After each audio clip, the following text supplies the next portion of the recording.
Hi guys, welcome to Shivlaksara. இன்னைக்கு நம்ம என்ன பார்க்க போறோம்னா ரோட் சைட் காளான். தள்ளு வண்டு கடையிலாம் இருக்கும்ல ரோட் சைட் காளான். அதை தான் செய்ய போகிறோம். வாங்க வீடியோக்குள்ளே போகலாம், எப்படி செய்யுதுன்னு பார்க்கலாம். இது வெறும் கோஸ் கூட வச்சு கூட செய்வாங்க.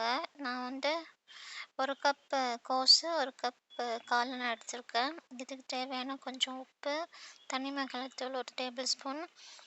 இது மாவு வந்து கார்ன்ஃப்ளவர் தான் வெறும் கார்ன்ஃப்ளவர் மட்டும் தான் யூஸ் பண்ணியிருக்கேன். 5 டேபிள் ஸ்பூன் யூஸ் பண்ணியிருக்கேன்.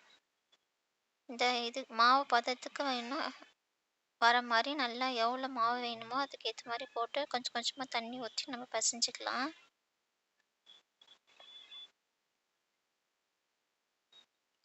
போண்டா எடுத்து போடுற மாதிரி இருக்கணும்.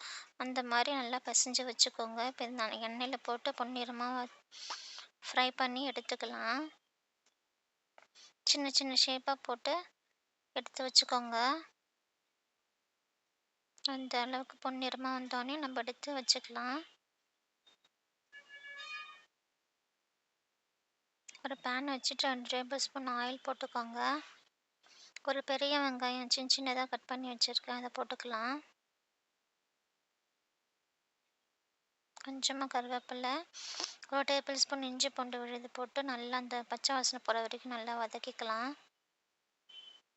இதுக்கு தேவையான உப்பு கொஞ்சமாக போட்டுக்கலாம். ஏற்கனவே அந்த போண்டாலேயே நம்ம கொஞ்சம் உப்பு போட்டிருக்கோம், இதில் கொஞ்சம் உப்பு போட்டுக்கலாம். தனி மிளகாய் தூள் 1 table spoon, 1/2 teaspoon garam masala, கொஞ்சமாக பெப்பர் போட்டு நல்லா ஃப்ரை பண்ணிவிட்டு, இது கொஞ்சம் தண்ணியாக இருக்கணும், தண்ணி கன்சிஸ்டன்சி இருக்கணும். நம்ம வர பொரிச்சு வச்சோம்ல போண்டா, அதில் இதில் போட்டோன்னே அந்த தண்ணிலாம் உறிஞ்சி எடுத்துரும், அப்சர்வ் பண்ணிக்குமா. ஸோ அதுக்கேற்ற மாதிரி நம்ம தண்ணி நல்லா ஊற்றிக்கணும். அந்த தண்ணி கொதிச்சோடனே 1/2 table spoon soya sauce, 1 table spoon tomato ketchup போட்டு நம்ம பொரிச்சு வச்சோம்ல போண்டா, அது தண்ணிலாம் உறிஞ்சி எடுத்துருச்சா, அந்த அளவுக்கு தண்ணி ஊற்றி நம்ம போட்டு எடுத்தோன்னா காளான் ரெடி. இந்த வீடியோ உங்களுக்கு பிடிச்சிருந்தா லைக் பண்ணுங்கள், கமெண்ட் பண்ணுங்கள், சப்ஸ்கிரைப் பண்ணுங்கள். தேங்க்யூ.